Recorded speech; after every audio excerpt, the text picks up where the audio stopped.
Salut! Today we're going to go over lesson 16, leçon 16. In this lesson we go over indirect object pronouns. Now this lesson will be a little different because it's going to be a practice exercise. 2 weeks ago we saw reflexive verbs. Last week we saw direct object pronouns. I've already explained when to use each one, including the indirect object pronouns. All you need to learn are the actual pronouns.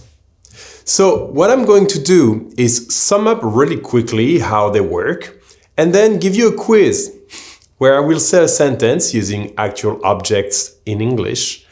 Then we will have to turn it into the same sentence in English with pronouns. And then I'll show you 3 options in French and you'll have to guess which one is correct.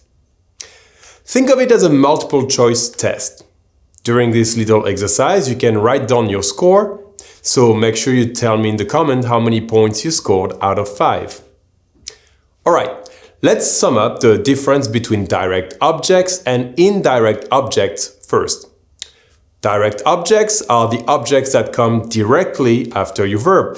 For example, I call Fred or I eat a cake.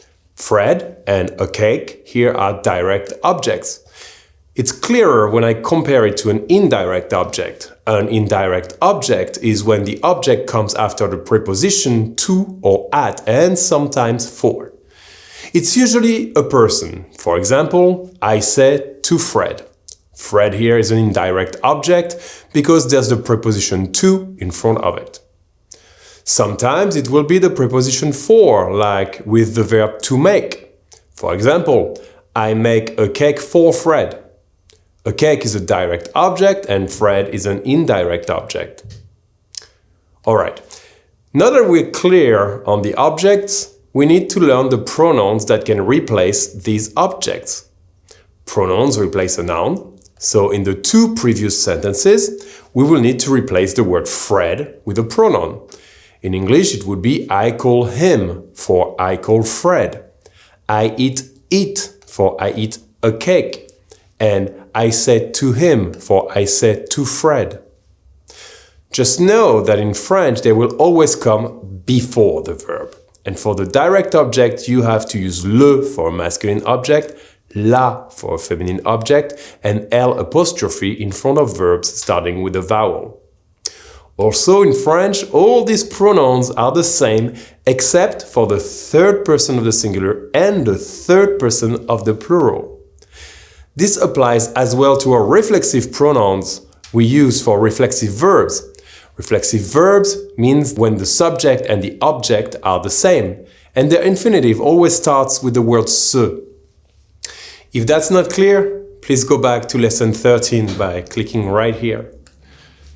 Okay, so to make this easier, I'm going to put a table on the screen with the first column, the reflexive pronouns, in the second column, the indirect object pronouns, and in the third column, the direct object pronouns. Now, when looking at that table, there's one thing I need to mention, and it's the order in which we use them if there's more than one. If that helps you, remember that the only ones that will cause trouble are again the third person of the singular and the third person of the plural. So for all these pronouns, if you have more than one, you put the indirect object pronoun first and the direct object pronoun after, except if you're using the third person for the indirect object pronoun, in which case this one will come last. Basically, if you need to use lui or leur in that table, they will always come last, right before the verb though. Alright, let's start with the exercise, but before we do that, have you considered liking this video and subscribing to our channel? We put a lot of effort in these videos and we're posting more and more as we go. So if you do enjoy this video, please consider, clicking the thumb up or the red subscribe button. Anyway, let's go over the rules of the game again. I will first say a sentence in English with objects, then say the same sentence with pronouns in English again, and then show you 3 choices in French, out of which only one is correct. and you'll have 5 seconds to pick an answer. Every time you get the right answer, you get 1 point. Alright, let's go. Number 1. I call Fred. Here, our object is Fred. And we will replace it with the pronoun him in English. This means our sentence is now I call him. Here are 3 possible answers in French. Please pick one.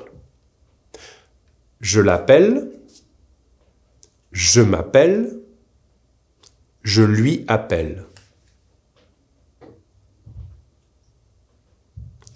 Time's up. Which one did you pick?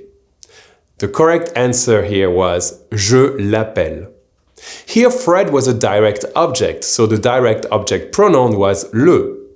Because the verb appeler starts with a vowel, the pronoun le became L apostrophe. Alright, mark 1 point if you had this one right, and let's go to the next one. Number 2. You tell a secret to Mary. Here our objects are a secret, un secret, and Mary. And we will replace them with the pronoun it and her. This means our sentence in English is now you tell it to her. Here are 3 possible answers in French. Please pick one. Tu le lui dis. Tu te le dis. Tu se le dire. Time's up. Which one did you pick? The correct answer here was tu le lui dis. Here, Mary was an indirect object, so the indirect object pronoun was lui, and the direct object pronoun for a secret, un secret, was the masculine le. Now, because we used the third person, the order was actually direct object pronoun first, like I mentioned before. Alright, mark 1 point if you had this one right, and let's go to the next one. Number 3. They make a cake for me. Here our objects are a cake, un gâteau, and me, and we will replace them with the pronouns it and me. Me was already a pronoun, but it's important to know that in French with the preposition for, while you can use the stressed pronoun and say pour moi, you can also use the indirect object pronoun, and it will come before the verb and respect the usual order. So keep that in mind because that's what I want. There will be no choice with the preposition pour. Now, this means our sentence is now, they make it for me. Here are 3 possible answers in French. Please pick one. Ils me la font. Ils moi le font. Ils me le font. Time's up. Which one did you pick? The correct answer here was ils me le font. Here, me was an indirect object, so the indirect object pronoun was me. And the direct object pronoun for a cake, un gâteau, was the masculine le. Now we had the right order here because we had me, so we didn't have to use the third person order. So that's why it's ils me le font. Alright. Mark 1 point if you had this one right, and let's go to the next one. Number 4. We teach the lesson to our students. Here our objects are the lesson, la leçon, and our students, nos étudiants. And we will replace them with the pronouns it and them. This means our sentence is now, we teach it to them. Here are 3 possible answers in French. Please pick one. Nous les lui enseignons. Nous l'enseignons. Nous la leur enseignons.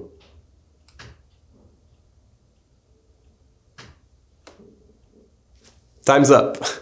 Which one did you pick? The correct answer here was nous la leur enseignons. Here, our students was an indirect object, so the indirect object pronoun was leur. And the direct object pronoun for the lesson, la leçon, was the feminine la. Now, because we used the third person, the order was actually a direct object pronoun first. Alright, mark 1 point if you had this one, and let's go to the next one. Number 5. The teacher tells a joke to the student. Here are object a joke, une blague, and the student, l'étudiant. And we will replace them with the pronouns it and him or her in English. We can also replace the subject, the teacher, with the subject pronoun he while we are at it. This means our sentence is now, he tells it to him.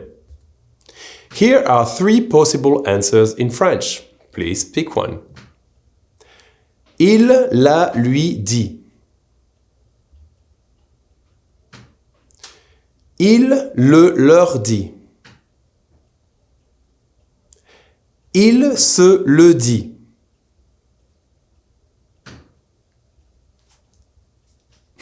Time's up. Which one did you pick? The correct answer here was il la lui dit. Here, the student was an indirect object, so the indirect object pronoun was lui.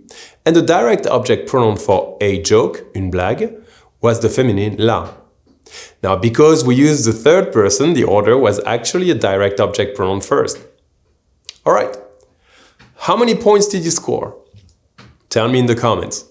Also, you can download the notes below to see more examples, more verbs with the explanations on which object goes with them, direct, indirect, or both, and the comparison with reflexive forms of some of them. Regardless of your score, you should download them and study them. Anyhow, in the meantime, I hope you had fun and learned something, and I'll see you on the next one.